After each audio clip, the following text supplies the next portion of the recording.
Buenas noches, muchas gracias por acudir a la convocatoria del grupo Beer Runners. Muchas gracias por la invitación y, bueno, es todo un privilegio el ser el primero que inicia esta ronda. Bueno, cuando estuve hablando con Esteban, claro, a mí me interesaba poder hablar de algo que me gusta y, a su vez, bueno, es que las dos cosas me gustan lo que hago en mi trabajo y me gusta correr, con lo cual, pues mejor. Pero no a un nivel extremadamente filosófico o técnico, sino algo que realmente pues, puedan llevarse a casa y que les pueda servir. Entonces, yo quería, por curiosidad, ¿cuántos de los presentes en la sala han corrido alguna vez, en plan, no solo en el colegio, o tienen previsto correr? O sea, que la mayoría en algún momento, vale, perfecto. O sea, sí. Cada vez, como veremos, hay más gente que corre.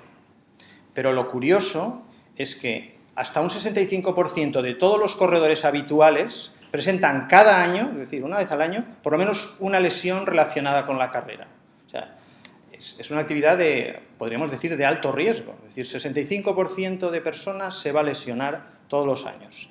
La mayor parte de las veces rodillas, caderas y pies, como veremos. Hay un abanico muy amplio de lesiones, pero como hemos visto, la mayor parte de las lesiones, las vamos a tener, aquí figuran algunas en negro, pero las que están en rojo son las más habituales. Vamos a tener en la rodilla, que ocupa el mayor grueso de lesiones, algunas de dolor femoropatelar, o sea, dolor de la rótula, de la cintilla iliotibial, luego veremos de qué se trata. A nivel del tobillo, fundamentalmente el tendón de Aquiles, que nunca mejor dicho, es nuestro tendón de Aquiles, y unas lesiones de un tendón también muy importante porque soporta el arco del pie, que es el tibial posterior. En la pierna, con relativa frecuencia, hay dolores que muchas veces no sabemos por qué son, pero se producen a medida que vamos corriendo, empezamos a correr, no tenemos ese dolor, pero es cuando llevamos ya un tiempo corriendo, aparece y si paramos desaparece. Entonces uno vuelve a correr, vuelve a aparecer, vuelve a parar y vuelve a desaparecer, lo cual a veces desconcierta un poco al corredor. Y luego otra lesión que es la periostitis tibial. También a nivel práctico veremos que son como pequeñas roturas de los músculos que se insertan en nuestros huesos, fruto del exceso que le pedimos. Algunas lesiones en el muslo, o mejor dicho en la pierna, podemos tener incluso fracturas. Como veremos, hay múltiples fracturas que se llaman de estrés, no porque uno esté estresado desde el punto de vista, digamos, del estado de ánimo, sino porque realmente nuestros huesos se comportan como podría ser un alambre, que si lo doblamos una vez no pasa nada, pero si lo doblamos muchas veces con menos fuerza, podemos llegar incluso a romperlo. Y un capítulo muy importante es el dolor lumbar. Yo tuve la ocasión de coincidir con, que luego acabó siendo amigo, un finlandés que había sido de su equipo nacional de triatlón, y yo, bueno, pues en aquel momento empezaba a correr y le pregunté, bueno, ¿cuál es el secreto para poder correr sin lesionarse? Y curiosamente lo que me dijo es que tenía que hacer abdominales, o sea, cuidar la cintura, porque si no, más pronto que tarde acabaría pinchando en ese sentido con molestias lumbares. Y luego, evidentemente, el que soporta todo nuestro caminar y nuestro correr, que es el pie, con las lesiones como la fascitis plantar, que muchos de vosotros seguro que conocéis, o metatarsalgias, dolor en los huesos, incluso fracturas de estrés. Además de ese 65% que hemos visto de gente que se va a lesionar todos los años, hasta un 79% llegamos, es decir, casi el 80%, podemos llegar cuando vamos aumentando en la edad. Es decir, uno, generalmente a los 20 años no se lesiona de nada, se puede caer, no hay problema. A los 30 empieza algo a molestar. A los 40 lo normal es que algo te moleste. A los 50, si no te molesta algo, es que no estás bien, básicamente.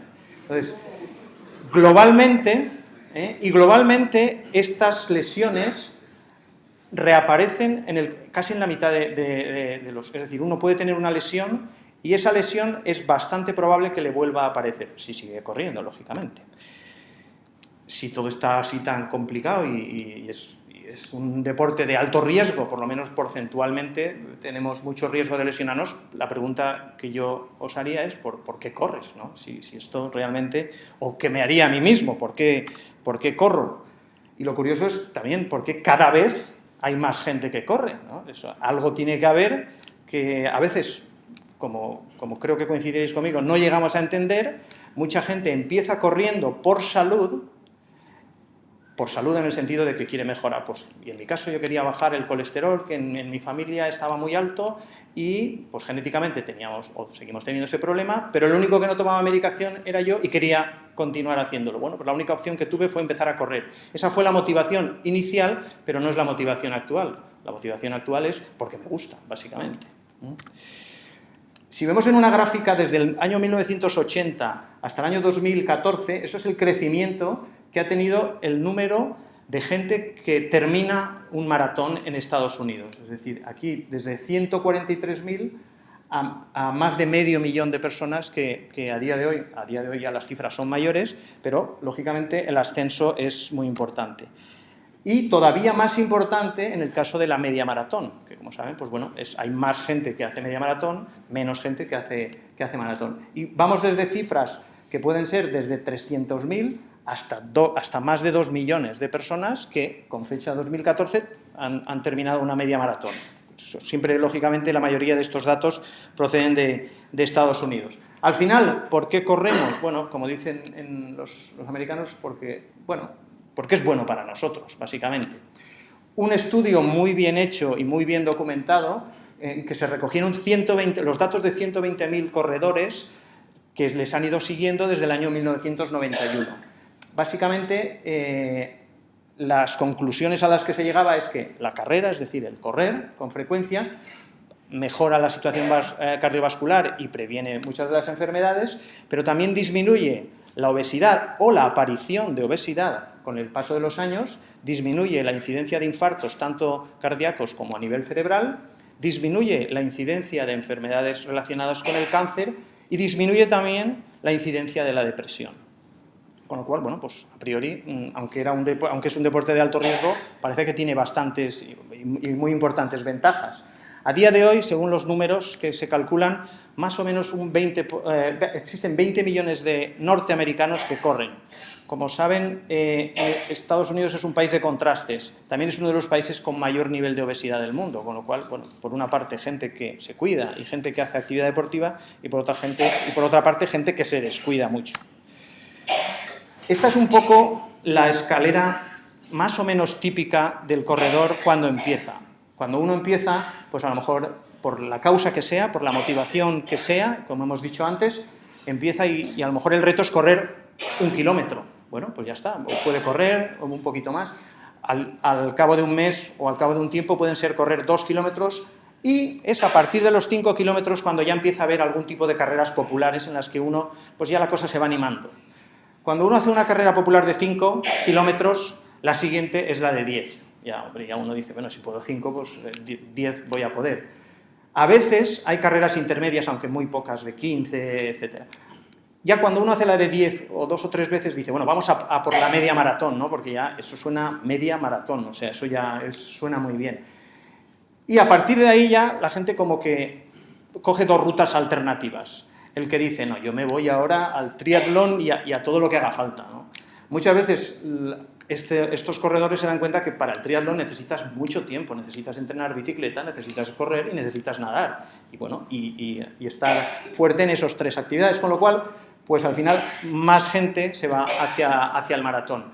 Y solo algunos privilegiados o algunos aventurados o locos, quizás podríamos decir, son capaces de pasar de los 42 kilómetros del maratón a ya carreras pues, muy diversas, como son ultramaratones ya de cada vez, pues, incluso de más de 100 kilómetros, carreras de montaña, que suponen una gran resistencia y también son de mucha duración, o carreras incluso en el desierto, que la mayor dificultad es la supervivencia y no deshidratarse o morirse de una insolación.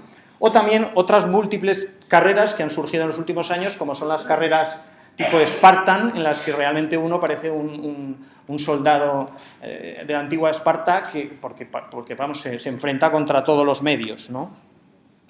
En un artículo realmente muy bonito que se publicó en el año 2004, la revista Nature en ciencias es una de las revistas pues, más importantes a nivel mundial. Y unos investigadores cogieron los fósiles de múltiples yacimientos y estudiaron a ver qué repercusión podía tener o si había alguna relación o buscar una explicación de por qué a día de hoy corremos, y sobre todo la pregunta era, como pone ahí, ¿hemos nacido para correr o hemos nacido para estar sentados o hemos nacido solo para caminar, ¿no? Y la conclusión era, hoy en día la carrera de resistencia, que es el tipo de carrera que hacemos nosotros, es sobre todo una forma de ejercicio y de recreo, pero en sus raíces puede ser tan antigua como el origen del género humano, y sus exigencias de adaptación que ha necesitado el hombre desde que era homínido hasta que se ha convertido en hombre, sus exigencias de adaptación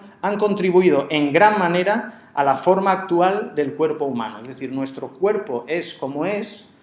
Evidentemente esto es una teoría fundada con muchos datos científicos, pero difícil a veces de confirmar al 100%. Pero en cualquier caso, demuestran o intentan demostrar que nuestro cuerpo, la forma de nuestro cuerpo y muchos de los rasgos frente a un homínido se han ido desarrollando para poder correr para trasladarse a sitios más lejanos, poder correr para cazar, poder correr para un montón de cosas, que en un momento era una actividad necesaria para la vida y hoy en día ha pasado a ser una actividad recreativa. Al final, y eso es importante que nos quedemos con esa conclusión, las lesiones no son más que la respuesta de nuestro organismo a las agresiones. Nosotros le hacemos daño, entre comillas, y el cuerpo se queja, lógicamente, o se rompe, según incluso en algunos casos. Si lo comparásemos con una batalla, digamos, pues una carrera en la que uno se lesiona sería una batalla, ¿no? Evidentemente no es la guerra, pero la guerra sería pues, toda la suma de las carreras que uno puede hacer en su vida. Cuando uno pierde una batalla, es decir, se lesiona, tiene varias opciones, como en una batalla de la guerra, digamos. Replegarse y recuperarse, es decir, vamos en retirada, nos paramos y tenemos el tratamiento que necesitemos, el tiempo que necesitemos para recuperarnos. La otra sería decir, bueno, abandono, pero abandono ya definitivamente, ya no vuelvo a correr. No, esto es muy frecuente, nosotros lo vemos en pacientes que a lo mejor han jugado al fútbol toda la vida, se lesionan, una lesión importante, y dicen, bueno, ya, es que ya no me compensa jugar al fútbol, les compensará hacer otra actividad deportiva, pero eso sería, digamos, abandonar de manera absoluta ya esa actividad. O a veces hay gente que dice, no, yo con esto puedo y sigo corriendo. ¿Qué ocurre? Que partiendo de una lesión, lo que haces es aumentar la lesión. Al final dice, ¿cuáles son las causas principales de las lesiones? La mayor parte de las veces es un exceso de distancia, es decir, correr más de lo que tu cuerpo ha entrenado para poder correr más días a la semana de lo que tu cuerpo puede estar aguantando, o intentar correr a más velocidad de lo que tu cuerpo puede soportar. Al final es un exceso, o sea, es básicamente que te has pasado en algunas de esas cosas. Evidentemente ahí podemos añadir otros factores, pero que influye menos la nutrición, influye menos, curiosamente, la hidratación. O sea, al final es un exceso y una sobrecarga sobre nuestro sistema musculoesquelético. De hecho, los maratonianos profesionales, como mucho, corren dos veces al año. Es decir, se reservan, incluso, como sabéis, el récord mundial del maratón coincidió un año en el, si no me equivoco, que ese mismo deportista no se presentó a las Olimpiadas, es decir, se reservó para la carrera, porque si hacía las Olimpiadas, al poco tiempo era la otra carrera y no podía estar su cuerpo lo suficientemente descansado y entrenado a la vez como para aguantarlo. Hay un aspecto importante y es, una vez nos lesionamos o una vez estamos corriendo, yo a día de hoy reconozco que cuando salgo a correr, los primeros 5 minutos tengo molestias que no estaba teniendo 5 minutos antes, pero ya sé que, bueno, que superados los 5 o 10 minutos, esas molestias generalmente desaparecen. Pero si tuviera que diferenciar entre lo que es un dolor que sé que o considero que va a desaparecer y una lesión, básicamente me gustaría que recordasen la regla del 3, es decir, básicamente 3 cosas. Una, si hay inflamación, hay una lesión. Será un tipo u otro, pero hay una lesión. Si hay una pérdida de función, es decir, no podemos doblar la rodilla, no podemos estirar el brazo, no podemos doblar el tobillo, también hay una lesión. Será de más o menos importancia, pero también hay. Y sobre todo, si hay dolor, el dolor pues es la principal señal que nos ofrece nuestro cuerpo para decirnos que por lo menos algo pasa, que habrá que ver de qué se trata. Si alguna de estas lesiones, si alguna de estas situaciones de la regla del 3 ocurre, lo prudente sería volver al 3, dejar de correr 3 días y ver qué pasa. Insisto, no es como cuando sales a correr y estás 5 minutos y luego se te pasa. Pues ahí realmente no has tenido ni inflamación, ni pérdida de función, ni dolor. O sea que la prudencia, recuerden el 3, si alguna de esas 3 cosas aparece, dejar de correr al menos 3 días, que es un tiempo razonable para que el cuerpo se recupere, y si es realmente una lesión habrá que tratarla, y si era algo de poca monta, pues se solucionará. Y al final, pues bueno, básicamente hay que recurrir a la sabiduría popular, que hace un momento, en una conversación que estábamos teniendo al principio, pues ya ha salido este mismo tema. Lo importante es conócete a ti mismo. Como saben, es un aforismo que apareció en el templo, escrito en el templo, no queda claro a quién se le atribuye, pero sí donde se encontró, en el templo de Apolo, en Delfos, en Grecia. Y al final es, bueno, pues uno tiene que escuchar lo que le está diciendo el cuerpo, básicamente. Y cada uno sabe, pues eso, muchas veces entre corredores se habla de, no, si tienes buenas sensaciones, que parece esto un poco etéreo, que realmente es etéreo, pero en el fondo, si estás teniendo buenas sensaciones, van bien las cosas, pero ojo con las sensaciones, porque a veces nos llevan a crecernos, y entonces es cuando entramos en el territorio de la posibilidad de las lesiones. Hay un capítulo ahí muy importante que, como hemos dicho, una gran parte de las lesiones las tenemos en los pies. Entonces, muchas veces yo nunca he tenido problemas en ir a la tienda de zapatos. Yo, cuando necesito un par de zapatos, voy a la tienda y básicamente en 5 minutos he solucionado el tema y ya está. Y nunca me habían molestado los pies. Ahora, si tengo que comprarme unas zapatillas de correr, eso ya es otra cosa. Eso, ahí me di cuenta que empezaba a ser cada vez más quisquilloso. ¿Por qué? Porque al final lo que está demostrado es que la mejor zapatilla empieza siendo la que mejor se ajusta el día que la compras. No esperes a que tú te acostumbres a la zapatilla, como puede ocurrir con otro tipo de calzado del vestir diario, porque no te vas a acostumbrar. Quiero decir, lo que vas a tener es una rozadura, una ampolla, algún tipo de lesión, etc. Por tanto, ¿cómo se elige el calzado? Generalmente, en muchas de las tiendas donde tenemos los distintos modelos, suele haber alguien que te aconseja. Si se pone en términos muy técnicos, quizás es mejor no hacer mucho caso, pero generalmente, muchas veces viéndote solo el tipo de pisada ya te puede orientar. Y luego, lógicamente, aunque te digan que la mejor zapatilla para ti es una que tú cuando te la colocas no estás cómodo, mejor abandonar esa zapatilla porque no lo vas a estar nunca. Y luego, bueno, y siempre todos tenemos nuestra zapatilla que nos ha hecho felices en tantas carreras y que le tenemos mucho cariño. Pero bueno, las zapatillas son como las ruedas de los coches, se van gastando. Entonces, así como en el coche solo podemos tener muchas ruedas realmente, uno podría tener ruedas de repuesto en el garaje, pero lo ideal es solapar una zapatilla que se va gastando con una zapatilla nueva. Y entonces sales a correr algunos días con la zapatilla nueva, de manera que cuando tengas una carrera no se te ocurra nunca coger la zapatilla recién estrenada, porque esa es la que te puede hacer una rozadura, etc. Usarías una zapatilla que no esté muy gastada, pero que ya esté usada durante unas varias veces para que no nos ocurra esto, ni salir a correr con la rueda demasiado nueva y todavía es poco flexible, ni salir a correr con la rueda completamente destrozada. Dentro de todo lo que hemos visto, ¿cuáles serían las 10 principales lesiones que, si alguno de los que se haya lesionado, pues seguro que estamos en este grupo de lesiones? Primero, lo que se llama la rodilla del corredor. Como veremos, cada golpe que le damos, pues está soportándolo los distintos cartílagos que tenemos en la zona en la articulación de la rodilla. El cartílago es esa superficie que permite el deslizamiento, pero que a su vez también es parte del mecanismo amortiguador.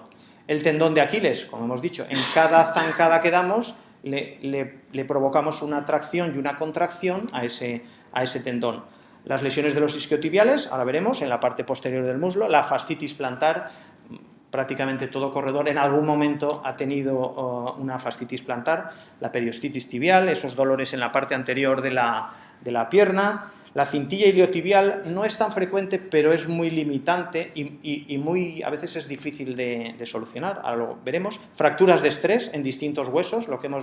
Cuando hablemos de fracturas de estrés, yo siempre, lo que he dicho antes, lo explico con una cuerda, que ahora veremos, o con un alambre. Doblamos un alambre, no se rompe, pero si con esa misma fuerza lo doblamos 20 o 30 veces, el alambre se rompe.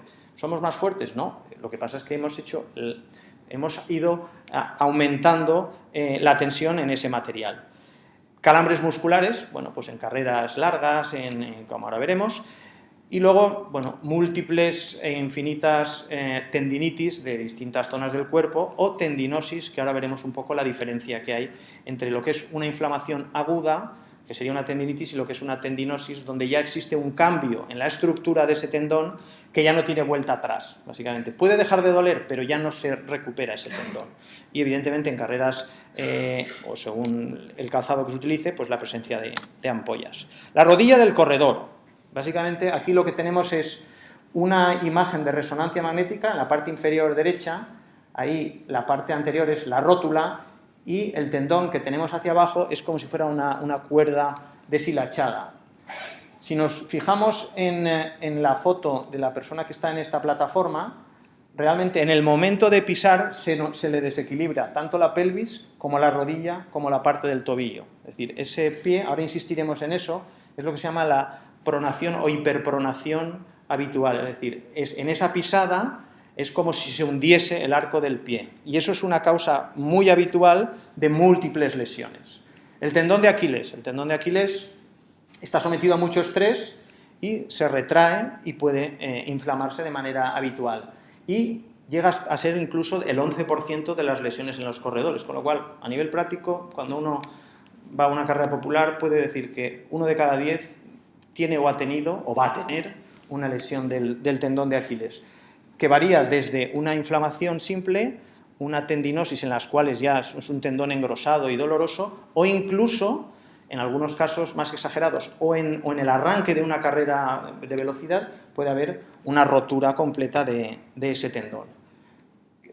Me gustaría que se quedaran con esa imagen de la cuerda. Una cuerda de este tipo, trenzada, cuando la compramos o cuando la estrenamos, digamos, pues está perfectamente trenzada, nunca mejor dicho. Pero si la vamos doblando, se va deshilachando. Eso sería lo que se llama esa cuerda ya no estaría inflamada, ya estaría un poco estropeada. Eso sería una tendinosis en el caso del tendón. Y esta parte de abajo, si seguimos doblándola y seguimos estirándola, sería ya como si tuviéramos una rotura parcial del tendón. Pues yo en la consulta siempre tengo una cuerda de este tipo y es la forma más fácil de explicar la lesión de un tendón, porque lo vemos con algo que lo relacionamos con nuestra vida habitual. En este caso, por ejemplo, es la parte posterior de un pie, una lesión con un gran engrosamiento de la zona del tendón de Aquiles, pero que afortunadamente, a día de hoy, existen técnicas con las cuales podemos reparar esas lesiones, y aunque tengamos una alteración de la estructura que a priori y sin hacer nada no se cura de manera espontánea, podemos estimular esa capacidad de curación. Las lesiones de los isquiotibiales las han tenido o las han visto, seguro, desde el que está corriendo y de pronto se pone la mano en la parte posterior del muslo porque le ha dado ahí y dice, me he roto los isquiotibiales, ¿no? Y es peor en subidas, cuando vamos corriendo hacia arriba, o cuando damos un acelerón. No es infrecuente en las llegadas a la meta, en la que la gente le da el subidón y dice, bueno, en los últimos 100 metros van a ser, y los últimos 20 son la auténtica agonía, porque cojean por la rotura que acaban de tener en ese momento.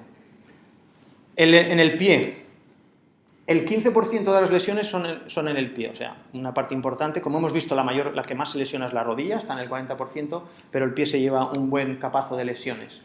¿Por qué? Porque la mayor parte de las veces es el que absorbe la práctica totalidad de nuestro peso, sea poco o sea mucho, pero en cualquier caso absorbe todo ese peso.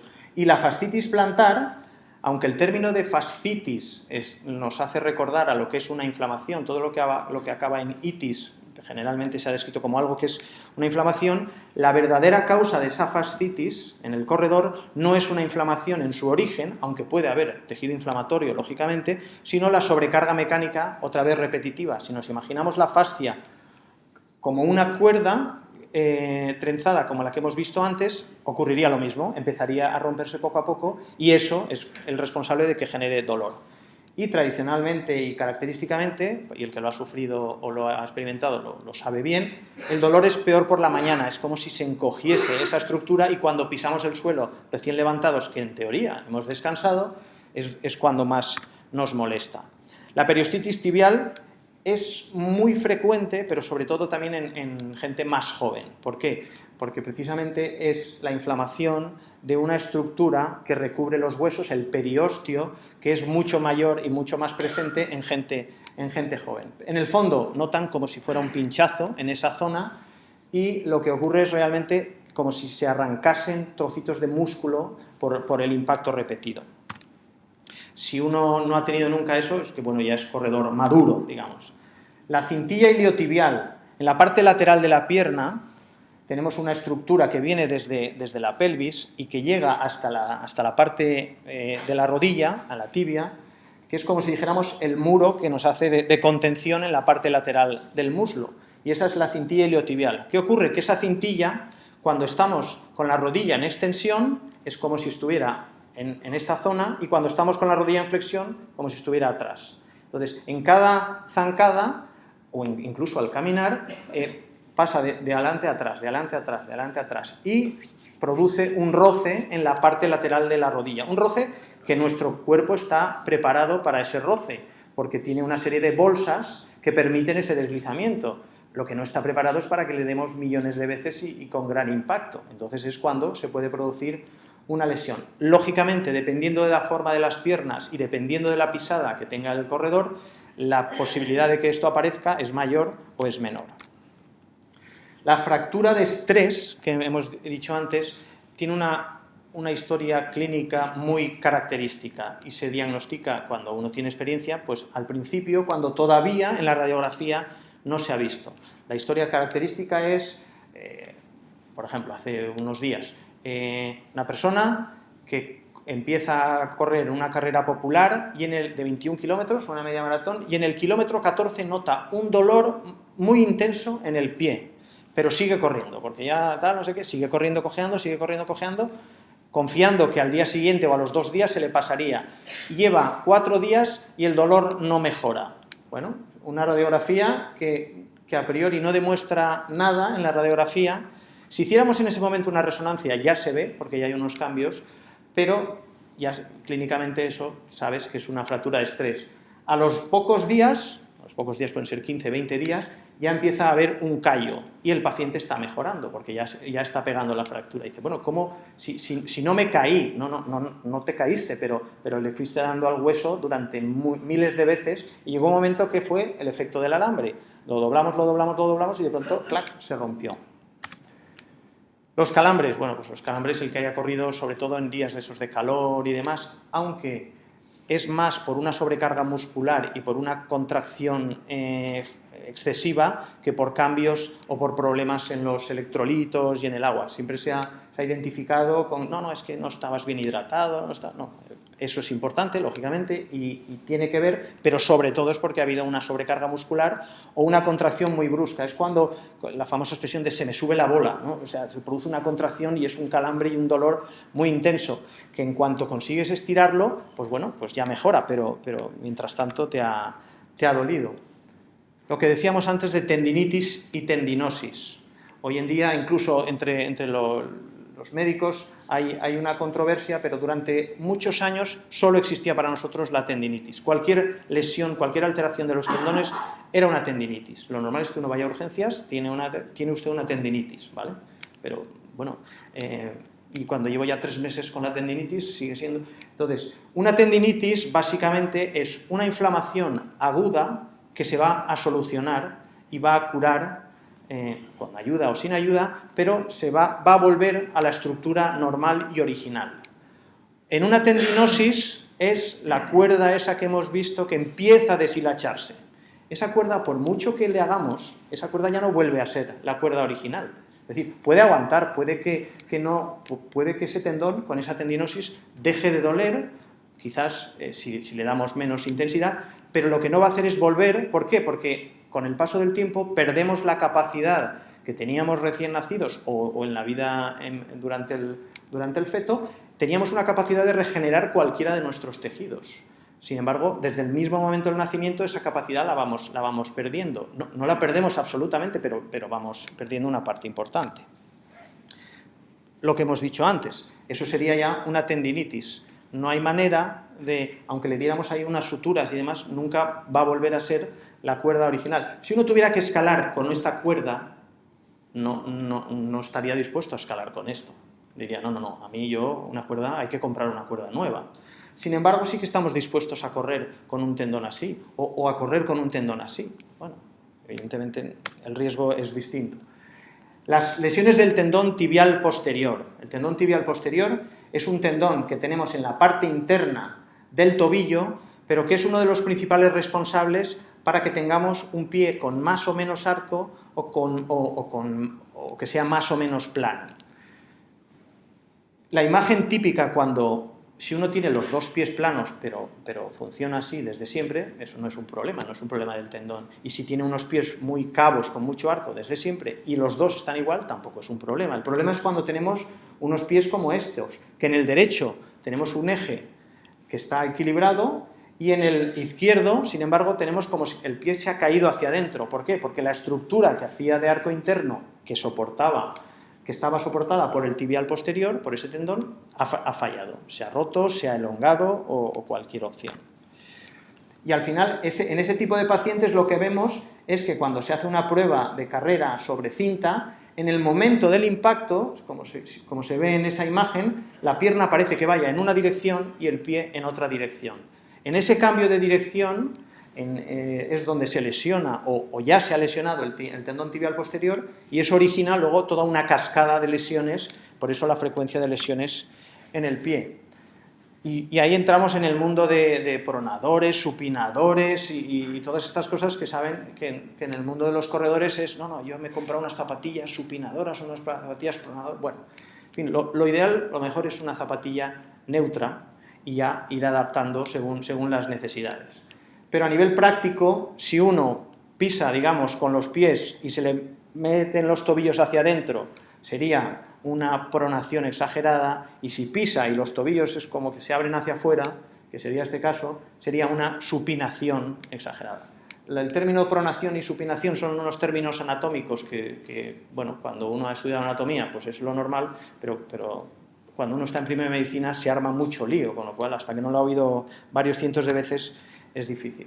Las ampollas, esta la pasaremos rápido, pero bueno, ampollas quien no ha tenido, y más en esta zona, con relativa frecuencia, no corredores, pero gente que hace el camino de Santiago, y a lo mejor hay gente muy animada. La última vez fue una chica joven que vimos en julio, y de la noche a la mañana decide, por un tema personal y demás, que se va a hacer el Camino de Santiago, y viene desde Argentina. No ha caminado nunca, tiene 20 años también, o sea, no ha caminado nunca en marcha. Claro, al cuarto día, que es por el motivo por el que yo la conocí, apareció en la consulta con un roce de la cinta iliotibial, porque con tantas subidas y bajadas, pues no había manera, venía desde Pamplona. Bueno, pues claro, ahí, lógicamente, pues algo mal había hecho. En resumen, la localización más frecuente, como hemos visto, los miembros inferiores. El mecanismo más frecuente, lesiones por pasarnos, por sobreuso, aunque por 1000 veces que lo digamos, pues lo seguiremos haciendo, porque como hemos dicho antes, lo que empieza siendo una motivación acaba siendo casi una adicción. Y como hemos dicho, son lesiones por sobreuso, o que se les llama, en términos de fisiología o en términos incluso de ingeniería, lesiones o roturas por estrés. Entonces la pregunta, ¿por qué me lesiono al correr? Muchas veces nos hemos ya lesionado antes. Y la respuesta es, porque sigo corriendo lesionado. Es decir, esta es una foto en la que prácticamente, menos la persona del medio, uno lleva una cincha para el tendón rotuliano, otra persona lleva una rodillera y ya 2 rodilleras. O sea que, y sin embargo, siguen corriendo. Es decir, ni siquiera, consideran que eso va para adelante. ¿Por qué me lesiono? O ya con los taping y demás, los distintos colores, porque sigo corriendo lesionado. Es decir, no le doy tiempo o no le doy el cuidado necesario a nuestro sistema musculoesquelético. ¿Por qué sigo corriendo? porque sí, perdón, porque me lesiono, porque sigo corriendo lesionado. Esto es una estampa muy habitual en las carreras de larga distancia. Siempre seguro que habréis visto, o a lo mejor la foto es de alguno de vosotros, que corriendo con rodilleras, o sea, lo importante es correr, lo otro ya pasa a segundo lugar. Pero yo soy el primero que comete estos errores o estas irregularidades. Al cumplir 40 años decidí que me tenía que hacer un regalo que era pues, una maratón emblemática, como sabéis, la de Nueva York. Todo iba muy bien hasta el kilómetro 21, o hasta el 24, no me acuerdo. Yo lo que recuerdo es que en el kilómetro 21 estaba mi mujer, la saludé, iba todo bien, perfecto y tal, no sé qué, y a partir de ahí, supongo, no tuvo que ver, evidentemente, ella, pero a partir de ahí fue la debacle. Básicamente, empecé con una gastroenteritis, supongo que no empecé, que la arrastraba, pero debutó en ese momento, por más que bebía, ya ahí sí que me deshidrataba, yo me paraba, me movía las piernas, daba igual lo que hiciera, de pie, sentado, tumbado, daba igual, a mí me dolía muchísimo las piernas. Con lo cual dije, bueno, pues yo he venido aquí para terminar, o sea, yo no me puedo volver a España y decir que he abandonado, ¿no? Encima con lo que me ha costado, o sea, que además que no lo voy a hacer nunca más.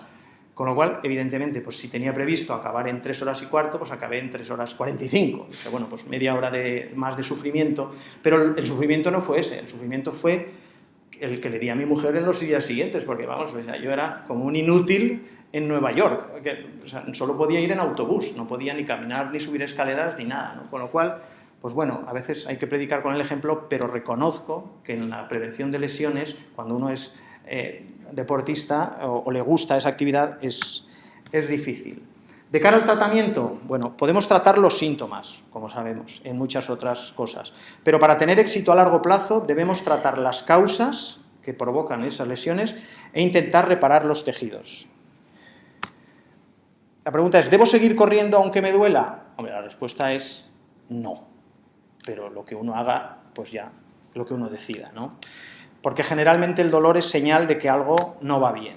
El tratamiento lógico inicialmente es descansar o pararte, pero descansar, cuando hablamos de descansar, significa para de correr. ¿Puedo hacer algo de bicicleta? Si no te molesta, sí. Es decir, no se trata de no hacer nada. A veces es peor la inmovilidad absoluta que el pararse un poco de la actividad. Siempre podemos echar mano de la medicación, pero ojo con la medicación. Estamos hablando fundamentalmente de antiinflamatorios, no esteroideos. Quitan el dolor, pero no solucionan el problema, lo sabemos. Por tanto, es un arma de doble filo. Es decir, nos hace pensar o tener una falsa sensación de que estamos mejor, volvemos a correr, aumenta la lesión, continúa el dolor y entramos en un círculo vicioso en el que vamos estropeando cada vez las cosas. Ahí, en este sentido, uno de los campos que nosotros, digamos, desarrollamos, pues es el uso de terapias biológicas con células para precisamente no ir a la causa del problema, a la reparación y regeneración de esos tejidos. Si uno piensa, bueno, ¿y esto de la medicina regenerativa qué es? Esto es muy sencillo, esto es como decía un amigo, dice, la regeneración del tejido es como cultivar el césped o cualquier otro vegetal. Tenemos las semillas, que serían las células. Las mejores las tenemos nosotros dentro de nuestro cuerpo, pero hay que, digamos, estimularlas un poco. Tenemos el andamio, la tierra, el suelo, que es nuestro propio cuerpo, y tenemos el fertilizante, que en este caso serían los factores de crecimiento, una serie de proteínas que, nuevamente, tenemos en nuestro cuerpo. Y dice, bueno, si tenemos todo eso en nuestro cuerpo, ¿por qué no es capaz de curar nuestro cuerpo? Bueno, pues porque la biología está hecha de esa manera, pero lo que sí que somos capaces es de, con todo eso que tenemos, aumentar esa dosis de todo lo que ya tenemos y conseguir una estimulación para que lo que cuando éramos niños se producía de manera natural, cuando somos adultos ha dejado de poderse producir. Si viéramos lo que ocurre, esto es una gráfica que al final lo que identifica es que con el paso del tiempo hacia la derecha, lo que va ocurriendo, primero una inflamación, luego un pequeño triángulo con regeneración de los tejidos, pero esto sería en la persona adulta, y por último lo que se produce es pues, una cicatriz. Una cicatriz no es otra cosa que un tejido fibroso que no es de la misma calidad que el tejido original. Eso es lo que ocurre en cualquiera de nosotros si tenemos ahora en este momento una herida. Si un feto tiene una herida, no le queda cicatriz, o sea, no hace fibrosis, regenera completamente cuando hay un traumatismo en una mujer embarazada y hay una lesión del feto, luego se observa, afortunadamente, si va todo bien, que regeneran por completo. Eso lo hemos perdido en el adulto. Pero lo que buscamos con todas esas técnicas actuales es que ocurra esto, es decir, que aumente la fase de regeneración y disminuya, o si es posible, que eliminemos toda esa fase de fibrosis. Es decir, que pudiéramos que no hubiera esa cicatriz porque el tejido que se forma. A nivel práctico sería como pasar de esto a ir pasando, que al final, claro, es mucho mejor esta situación que la que hemos tenido al principio. Y siempre y cuando, evidentemente, no sea peor, sean con técnicas sencillas y no grandes cirugías que en última instancia son peores. Bueno, esto es un poco una ejemplificación. Sin más, desearos, sobre todo a todos los corredores del grupo Beer Runners, unas felices carreras, en fin, disfrutar de esa actividad. En la medida de lo posible no os lesionéis mucho. Si os lesionáis, para eso estamos los profesionales de ese mundo. Pero bueno, lo mejor es el sentido común, como hemos visto, y conócete a ti mismo y hasta dónde son tus posibilidades. Compite contra ti en vez de competir contra otros. Muchas gracias.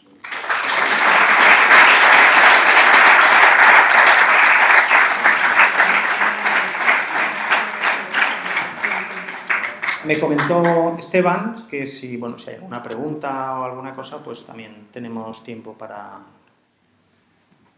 ello. Cuando habla de técnicas regenerativas, ¿de qué habla? ¿De plasma?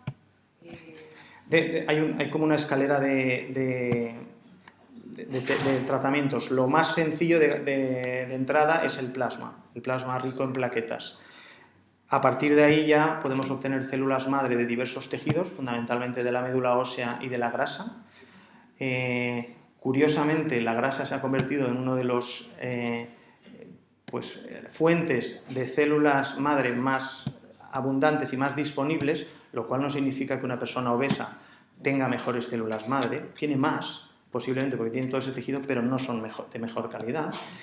Y fundamentalmente eso. A su vez, las terapias regenerativas también incluyen la terapia génica, es decir, la modificación de los genes, pero eso, la aplicación clínica de la terapia génica todavía se pensó hace casi 30 años que iba a ser mucho más rápido, pero conlleva una serie de riesgos como mutaciones genéticas, etcétera, que han hecho que se frene, no su investigación, pero sí su aplicación clínica. A día de hoy lo que podemos usar fundamentalmente, plasma y células madre. Y otra cosa, yo he oído hablar, pero no sé muy bien, de nucleotomía percutánea. No sé si... La nucleotomía percutánea es una técnica quirúrgica para la extracción de una hernia de disco de la espalda, cuando se produce. Es una técnica ya descrita hace ya tiempo. Digamos que el enfoque, con eso lo que conseguimos es quitar la hernia que está comprimiendo a un nervio, pero en última instancia lo que hacemos es quitar lo que está roto. El abordaje de la medicina actual lo que va a intentar es solucionar que ese disco se repare para no tener que quitar, es decir, no tendríamos que quitar el núcleo. El núcleo pulposo es el amortiguador que tenemos entre vértebra y vértebra. A nivel práctico es casi como una gelatina, pero como saben, los líquidos, el agua no se puede comprimir. Entonces sí que sirve de amortiguación, eso junto con otras estructuras. Si somos capaces de restaurar, porque al final eso lo forman unas células, esa sería mejor que acabar quitándolo. Lo mismo que tradicionalmente cuando un menisco se rompe, durante muchos años lo hemos quitado ese trozo, hace 40 años, yo no lo he conocido, abrían la rodilla y quitaban todo el menisco, porque decían que no servía para nada. Hoy en día sabemos que sirve para mucho.